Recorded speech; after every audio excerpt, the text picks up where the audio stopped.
It's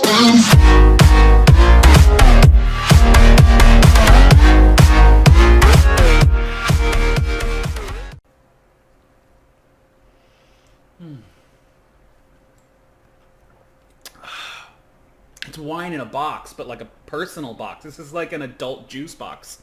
What's going on, everybody? Welcome to the second GLHF supply drop. I want to start off by saying thank you to everyone that watched the first ever, and the feedback, the comments were great. I'm going to start incorporating a lot more new things into these segments. One of them was I should take a shot before and at the end of every episode. Well, I mean, boxed wine is a start, right?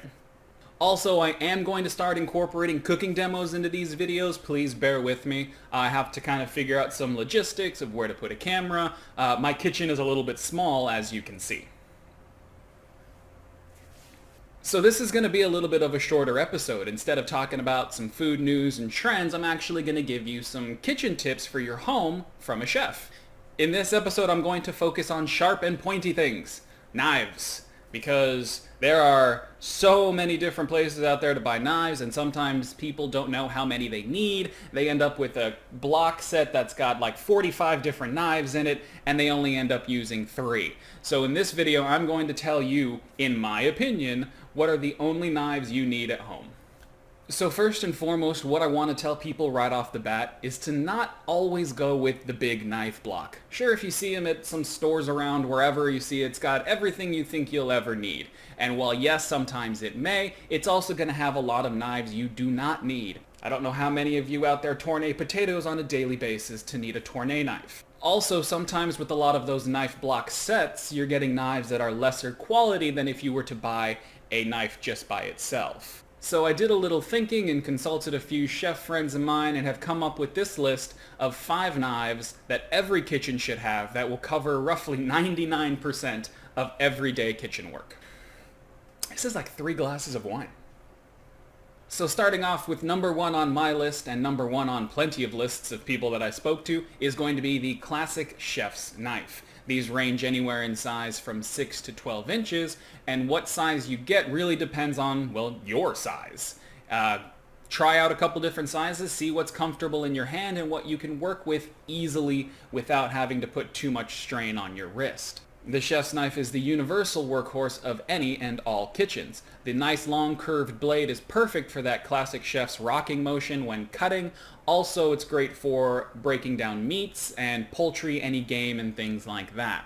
So regardless of whatever kind of cutting or anything you're doing, always have a chef's knife on hand. Number 2 on my list is a Santoku knife. Now a Santoku knife does a lot of the stuff that a chef's knife will do, just has a little bit of a different design. It's got what's called a sheep's leg blade, meaning that the end doesn't end in a point like on a chef's knife, it's actually rounded down. Santoku's Japanese, meaning 3 virtues or 3 uses, referring to slicing, dicing, and chopping. Another big difference between a Santoku and a chef's knife is that the Santoku blade is actually a flat bottom. It's great for slicing in one downward motion as opposed to a chef's knife where that curved blade really lends itself well to the rocking motion of cutting. Typically, Santokus come in 2 forms, one with a flat blade and another one with a scalloped blade, meaning it's got these little recesses in the blade that allow air pockets to be created when you're cutting. What this does is it helps things not stick to the blade. Have you ever been cutting a potato and you just can't get the potato off the knife?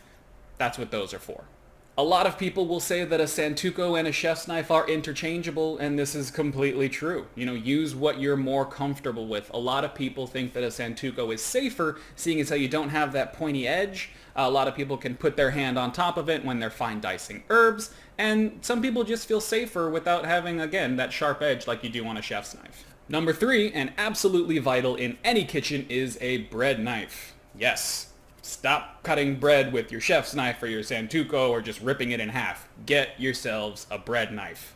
I know you've seen them before in the stores. They're the very long serrated blades, and they also come in 2 different forms.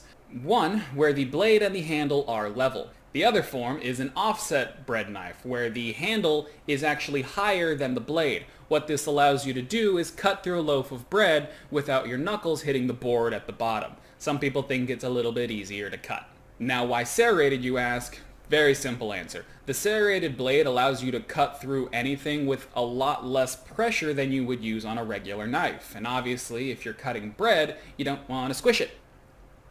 Number 4. A paring knife. Pretty simple there. Paring knives usually run anywhere from 3 to about 6 inches. Very similar to a chef's knife, except smaller. You know, that's what you need it for. Paring knives are, again, a staple to have around for things such as deveining shrimp, if you're cutting or skinning or shaping small garnishes, or even if you get into carving and decoration and you need a smaller knife to make some nice little precise cuts. Always have a paring knife standing by. So number 5 is a little bit of a toss-up. There's actually 2 knives that I was going back and forth with a lot of people I was discussing this with.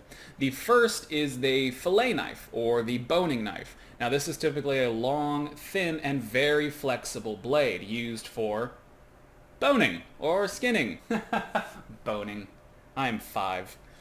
The reason the knife is very flexible is so that you can follow the curves and contours of bone without damaging the meat that you're preparing too much. The other side of this number 5, we're going to call it 5B, is a utility knife or a slicing knife. Now, slicing knives come in 2 different forms. Some look like a bread knife, except they're not serrated.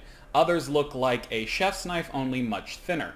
Now, a utility and a slicing knife are essentially the same thing with a different name. Again, these 2 are a toss-up. It really depends on what you're doing at home. If you're doing a lot of fish, if you're doing a lot of poultry, maybe you want to go towards a fillet knife where that nice thin blade will help you get things off the bone that much easier. If you do a lot of parties where you're doing a beef tenderloin or a pork tenderloin at home, the utility knife is going to be great for slicing without having to go through as much blade as you would with a chef's knife, since it's thinner.